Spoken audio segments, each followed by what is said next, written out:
Welcome to Camblade's tutorial. Today I'll be solving 10 of the hardest JAMB Physics questions of 2025. This is the part 1. I'll also be uploading the part 2.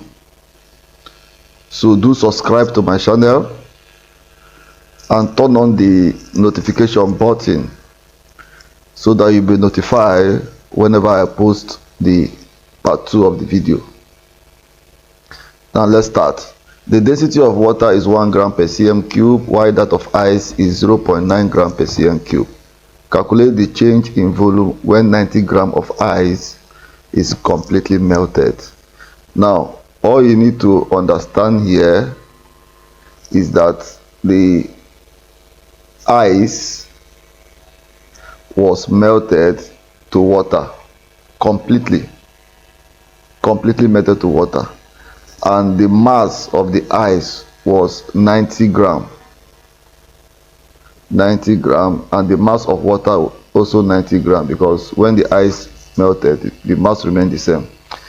And the density of ice is 0.9 gram per cm cube, and the density of water is 1 gram per cm cube.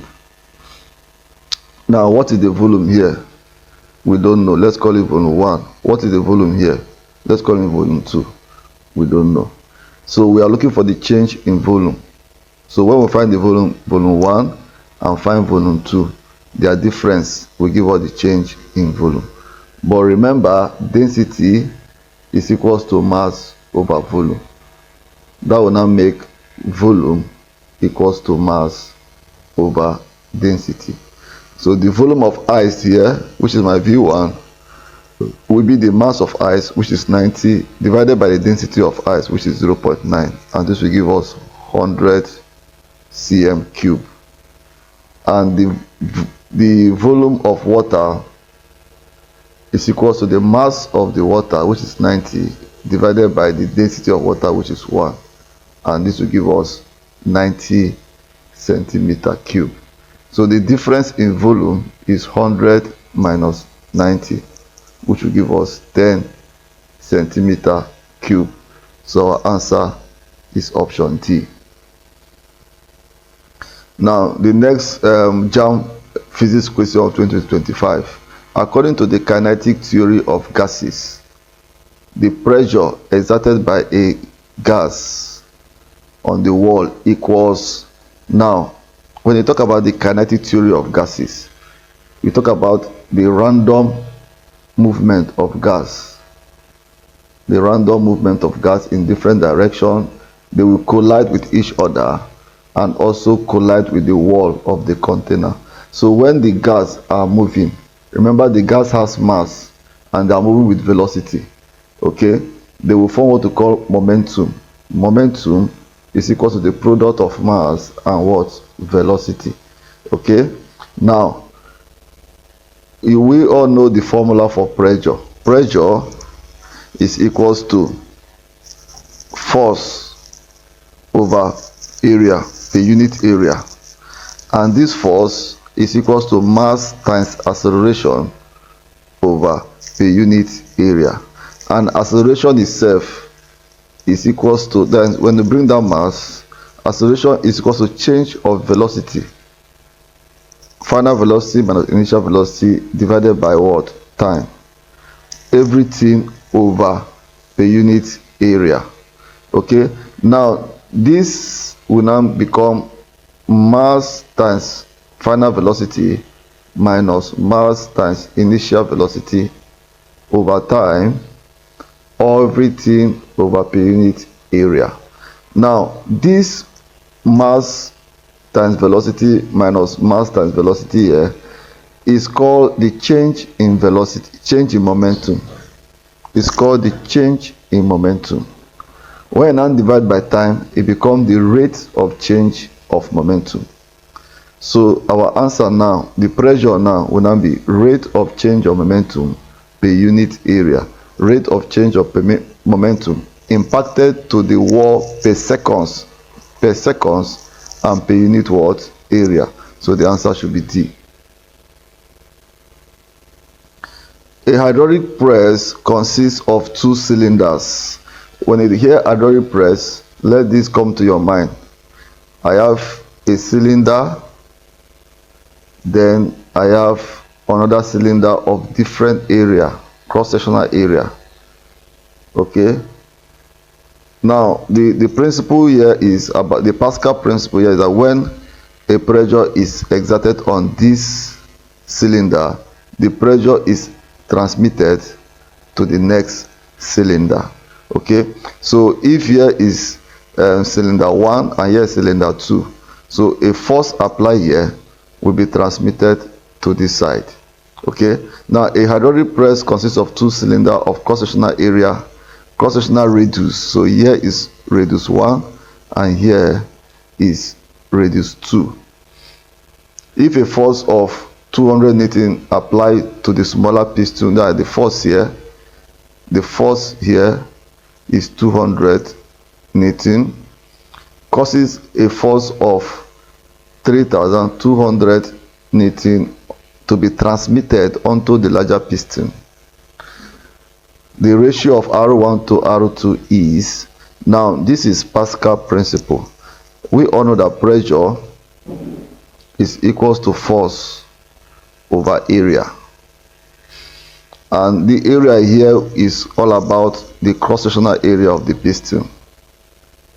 And we all know that the area, because this is a circular piston, the area will be pi r square.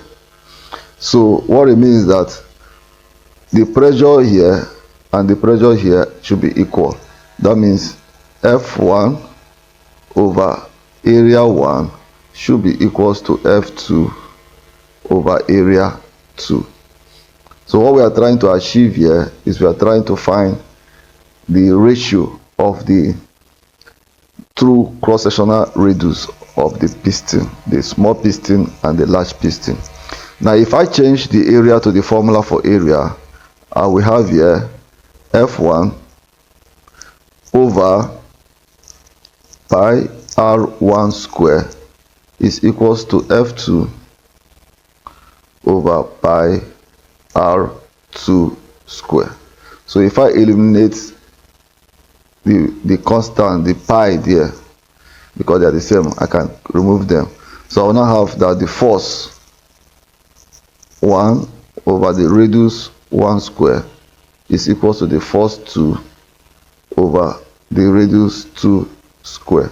Now let us substitute to have a value. Let us substitute and see what we'll get. So F1 is the 200 Newton. So I have 200 over R1 square is equals to 3200 over R2 square. If I cross multiply, this multiply this, that in this direction, I will have 200 R2 square is equals to 3200 R1 square. So if I divide both sides by 200, so I have this will give us 16. So I have R2 square is equal to 16 R1 square. So if I square both sides, I'm going to have R2 equals to 4 R1. So if I find the value of my R1 over my R2, okay, let me wipe this side so that then if I find my R1, remember my R2 is equals to 4 R1. Therefore my R1 over my R2 will be now equals to 1 over 4. So if I put it in ratio, R1 is to R2 will be equals to 1 is to 4. So my answer is A. Okay, now let's dive into the next question. The gravitational pull between two bodies is 20 Newton. Find the gravitational pull when their distance of separation is doubled. Now, according to the second law, or according to the law of the Newton law of gravitation, the force of attraction between two objects is proportional to the square, to the inverse, is inversely proportional to the square of their distance apart. Is inversely proportional to the square of their distance apart. That is one of the inverse square law. Okay, now when we remove the proportionality and invite a constant, I'll have F is equals to K over R square. Making K the subject of the formula, I'll have K is equals to F R square. Now K is constant, so what it means that at any point in time the product of the force and the distance apart is constant. So what it means is that F1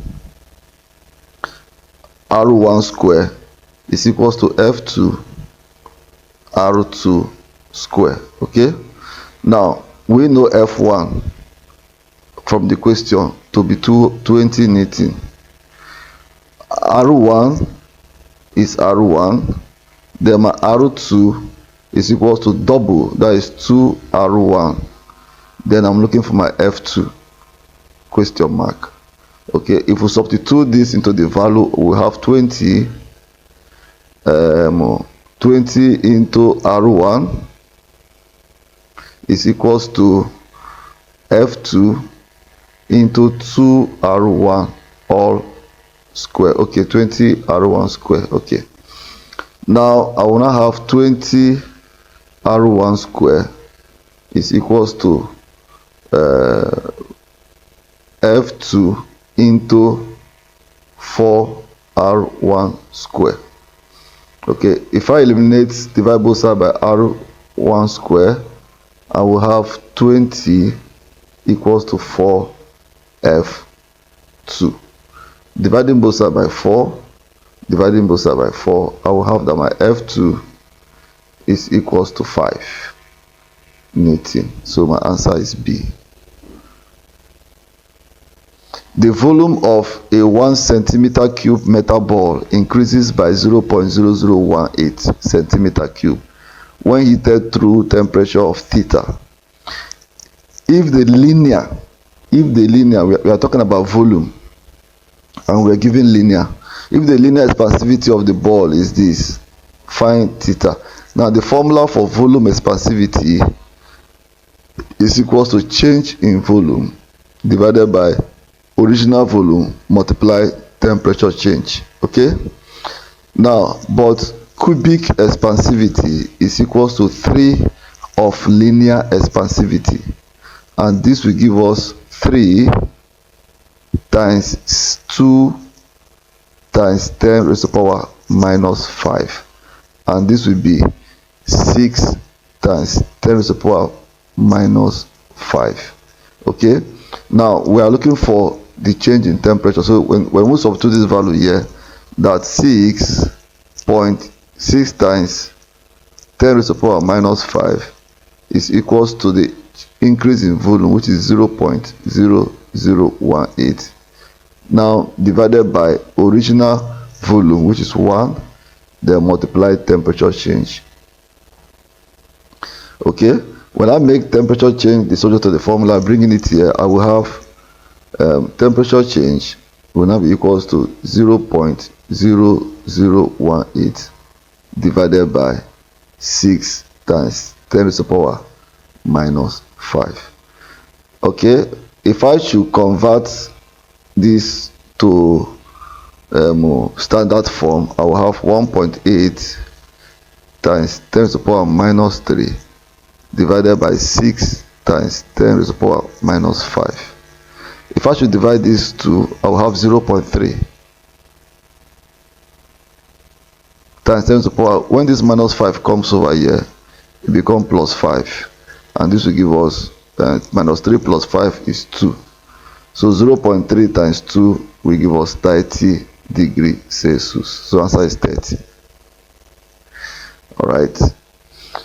Without considering the containing vessel, what mass of boiled water can raise the temperature of 8 kilograms of water from 25 degrees Celsius to 60 degrees Celsius when mixed in a heat-proof container? Okay, so water that is boiling was mixed with another water that is at 25 degrees Celsius. This water that is boiling is already 100 degrees Celsius because the boiling water of 100. So when they mix together, they will now give us a water that is at 25 degrees Celsius. Sorry, 60 degrees Celsius. Don't mind me. 60 degrees Celsius. Okay. Now this one will lose heat. This boiling water will lose heat, and this water here will gain heat. Okay, so heat loss here is equal to heat gain here. So the formula here is mass change in temperature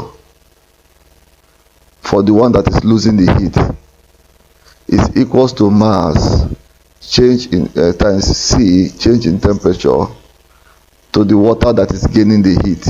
Okay, so what we are looking for is that what the mass here, this mass is what we are looking for.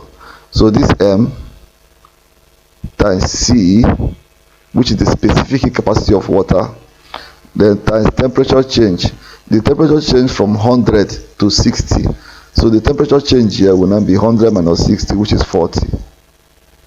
Okay, is equals to the mass of the water was given as 8 times specific capacity of water times temperature change. The water changed the temperature from 25 to 60. So when I subtract, I will get 35. Okay, now C is constant on both sides. I will eliminate them. So 40m, which is the mass we are looking for, is equals to 8 times 35. So when I divide both sides by 40, I divide both sides by 40. 40 cancel 40, I have my mass is equals to 5, for 8 here 1, 8 here is to 5, and 5 divided 35 is 7. So my answer is 7 kilogram.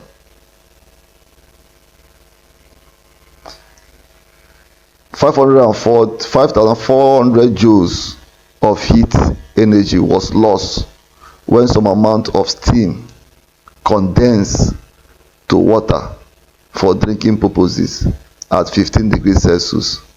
What is the quantity of water collected? What is the quantity of water collected? Okay, that should be the mass of water. So 5,400 kilojoules of heat energy was lost when steam. So this is steam. Remember that steam is already at 100 degrees Celsius. So when steam condenses to 15 degrees Celsius, this time around the steam will not be water. Okay, the steam will not be the drinking water, and the temperature is 15 degrees Celsius. Okay, our question is to find the quantity of mass involved. Now remember that there are the loss of heat energy will be into two. When steam changes from steam, you know steam is gas. When the steam changing from, when the steam changing from gas to water, this occur at 100 degrees Celsius, and the heat that was removed here is MLF. That means mass of water and specific latent heat of fusion of water. The mass of the water and specific latent heat of fusion of water. This occur at constant temperature, because for steam is already 100. So for this steam to now melt or condense to water, it also occur at that 100 degrees Celsius. Now the second heat loss will now occur when this water now this water reduces from the 100 degrees Celsius to 15 degree what Celsius. So that will now be the formula MC, change in temperature. So the C here is the specific capacity of water, okay, and this will be equals to the total amount of heat energy that was removed is 5400 kilojoules.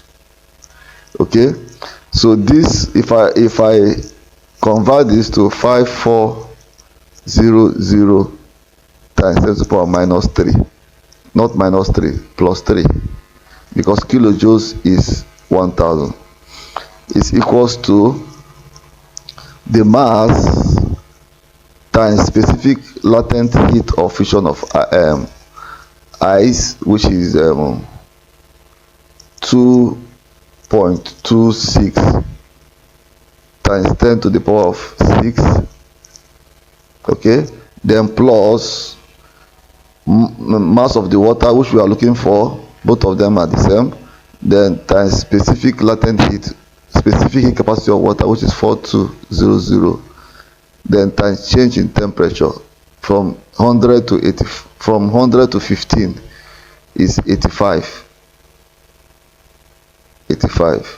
Okay, so what is constant here is what is the same is mass. So I'll factor out mass out. I'll now have 2.26 times 10 to the power 6, then plus 4200 times 5. Let's see what we get. 4200 times 85, 357,000. So I have 357,000. Okay, now making M, so the formula will now have that my M is now equals to this value here, which is 5400 times 10, which is 000.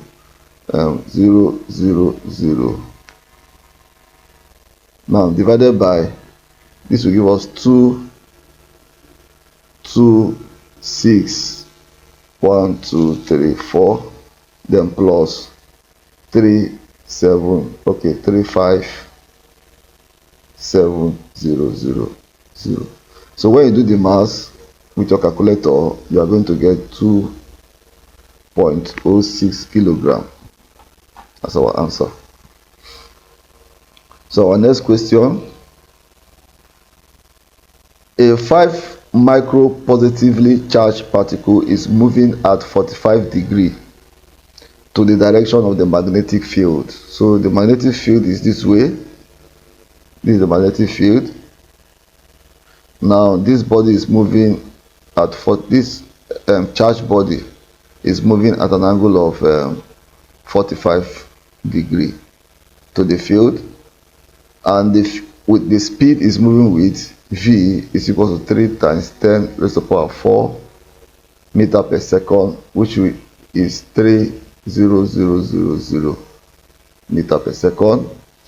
What again? And the force the particle experience is 6 Newton. What is the value of the flux density, that is B?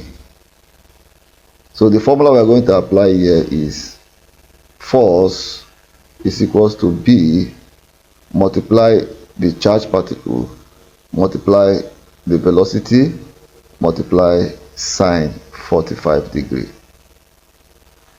Okay, so I have my 6 Newton is equals to B, which is the flux density we are looking for, multiply 5 microfarad, means 5 times 10 raised to the power minus 6, 5 microcoulomb, that is microcoulomb. Now multiply the velocity, which is 3 times 10 raised to the power 4, then multiply 0.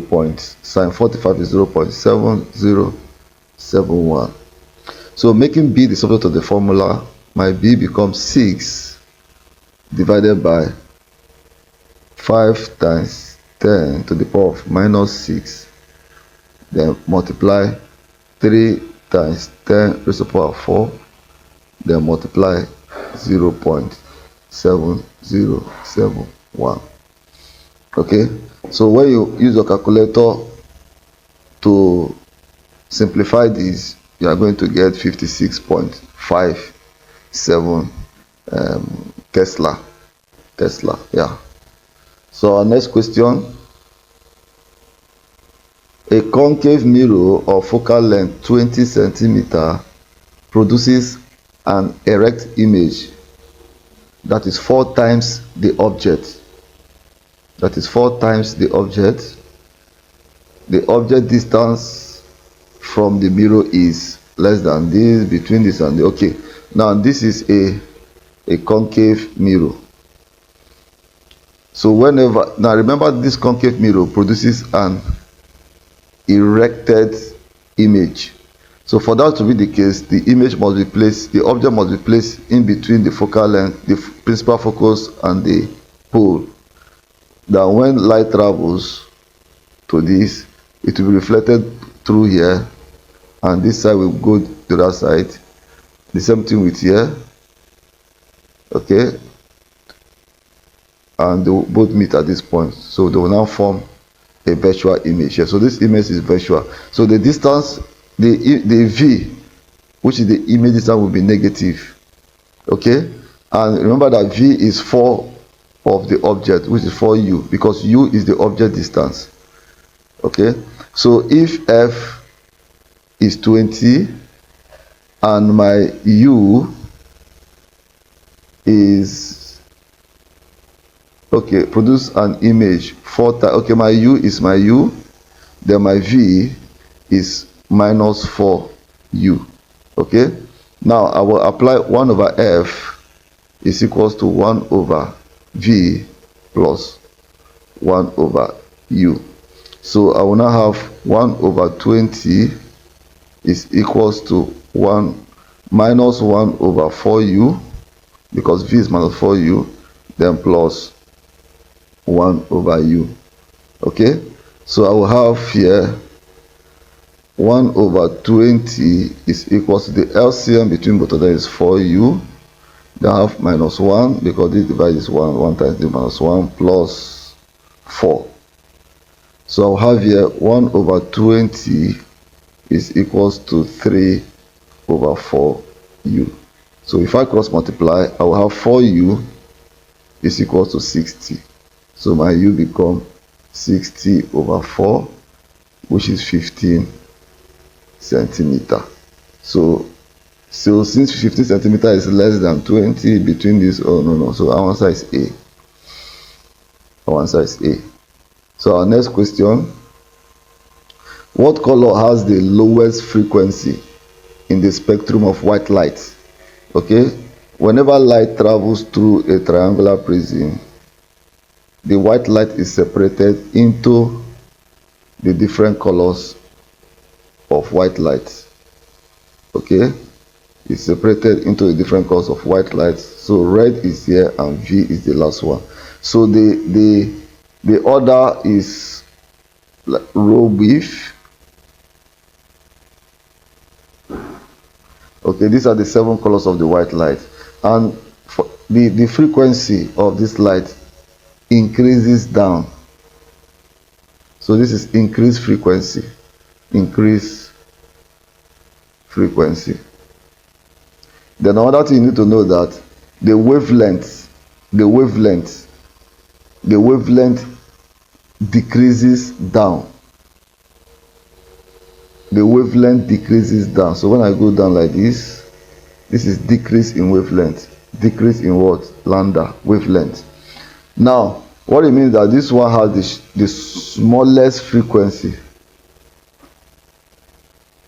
and violet has the highest frequency. But R has the longest wavelength, while V has the shortest wavelength.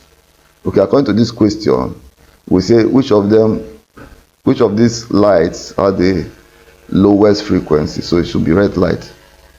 So thank you, viewers, for watching. Watch out for the part 2 of this video.